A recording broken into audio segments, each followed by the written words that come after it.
Good day all, my name is Taiwo Ogunfolaji and here is my good old days story.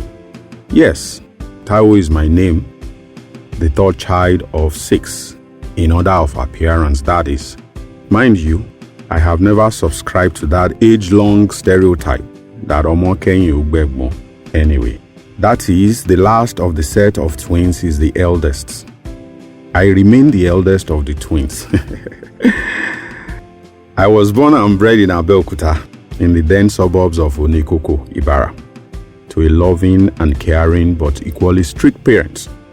My father, a retired school principal, is of blessed memory.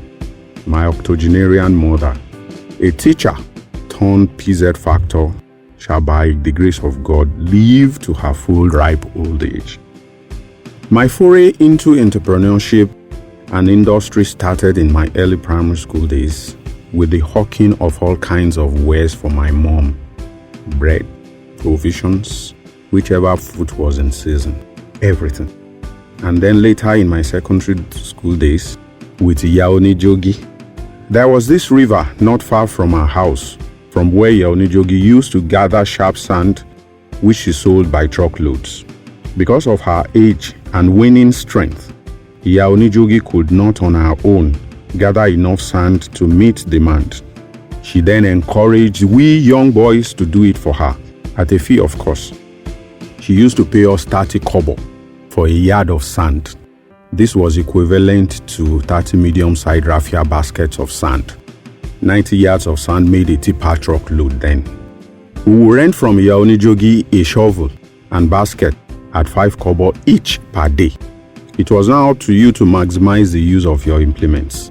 It was grueling work, but the dividends more than enough made up for it.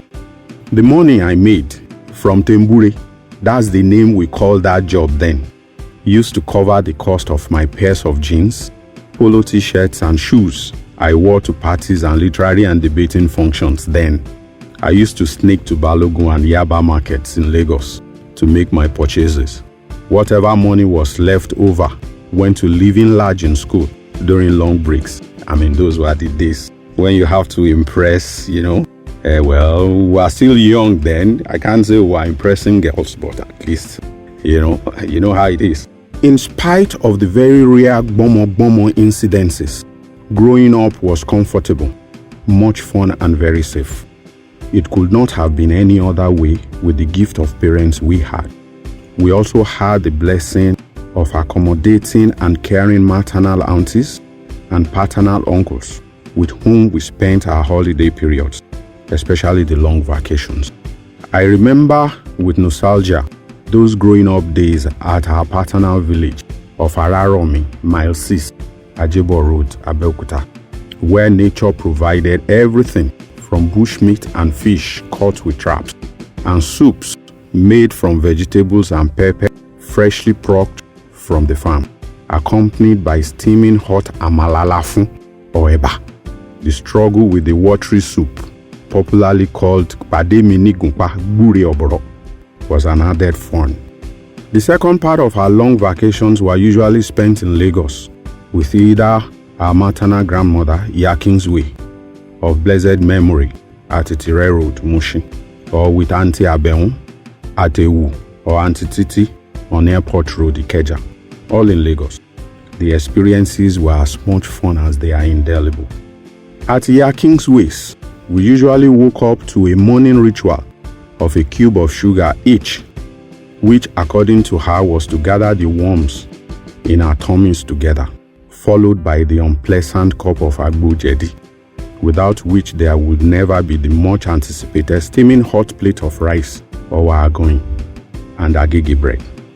The sumptuous and delicious meals of Auntie Abeun were not as attractive as the endless supply of guava fruits in its fleshy and seedy varieties of red, pink, and white. If guava were to grow as here, I would by now have a plantation on my head.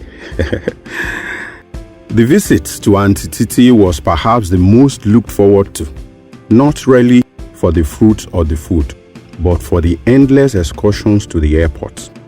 Leftover foods and snacks from flights both local and foreign, were never in short supply. What about the disposable cutleries, cups and plates, which on resumption we will take to school and do yanga among our schoolmates? Those were the days. It was pure fun. The period between Christmas and New Year represented for us the best time to witness the fun, excitement, and beauty of the extended family tradition.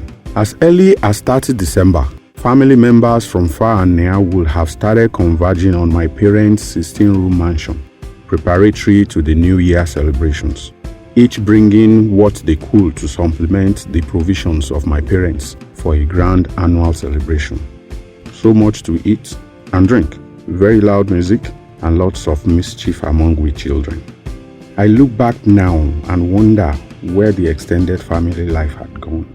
Technology and social media have replaced communal life to the extent that families hardly know themselves anymore.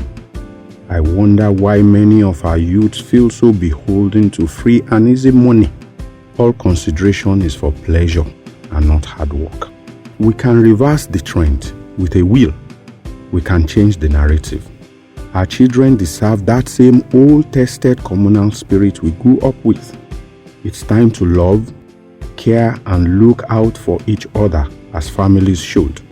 We must make up and realize that we are stronger together, better together, and will achieve more together. We need to reenact the good old days. We need to engender family and communal life. There is the urgent need for us to rekindle the sense of appreciation of the dignity of labor in our children. Our children, our future, certainly deserve a better tomorrow. To this end, I join Sashemore Badejo in the quest for a better and greater tomorrow for not only our children, but us too. Hasn't it been said that the comfort of the bird is determined by the comfort of the tree? Better put in Yoruba, Ìrọ̀rùn igi ni ìrọ̀rùn ẹyẹ. Thank you.